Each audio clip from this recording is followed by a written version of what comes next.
bin. 87 bin maşallah. 380 binden. Kaç binden? 380 bin galiba. 380 binden 300 87 bine kadar geldi. Evet hocam. Hayırlı olsun inşallah. Sağ olun hocam. Bu petrol ve doğalgaz mühendisliği için. Evet. Onun için ne düşünüyorsun?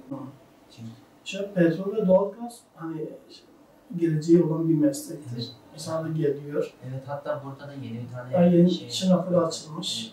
Olmayacak. Sadece İstanbul Teknik Üniversitesi alacak. O da 64'ten kapatmış. Yani o geleceğini zannetmiyorum.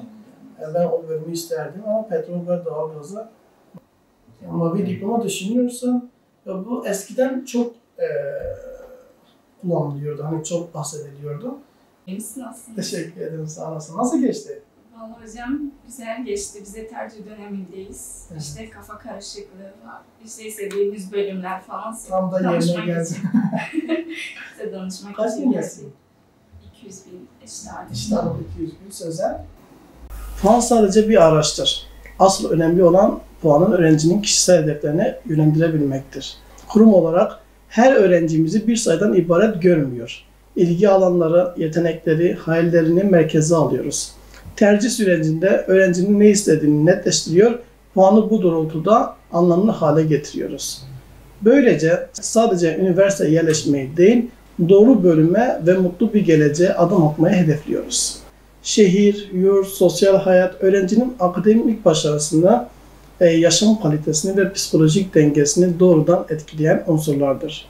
Üniversitenin bulunduğu şehir, ulaşım imkanları, barınma seçenekleri ve sosyal yaşam öğrencinin oraya ne kadar kolay adapte olacağını belirler. Bu nedenle sadece puana ya da bölüme değil, yaşam koşullarına dikkat edilmelidir. Aileler bu süreçte yol gösterici olmalı. Ancak karar verici değil.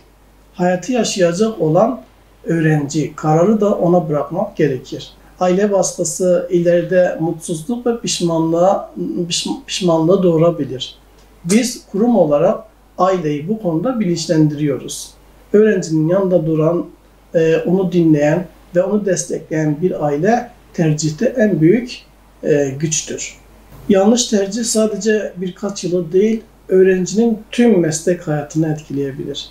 Yanlış tercih yapan biri hem zaman hem de emek kaybına uğrar. Mutsuz bir gelecek doğurur. Bu yüzden tercih süreci büyük bir ciddiyetle ele alınmalı, öğrencinin mutlu olacağı bir yol çizilmelidir. Tercih dönemini sadece bir puan yerleştirmesi değil, öğrencinin hayat yolculuğundaki en önemli virajlardan biri olarak görüyoruz. Her öğrencimize kişisel danışmanlık yapıyor, ailesiyle birlikte en sağlıklı kararı vermeleri için yanlarında oluyoruz. Çünkü başarı sadece kazanmak değil, doğru bir tercihle mutlu bir geleceğe yürümektir.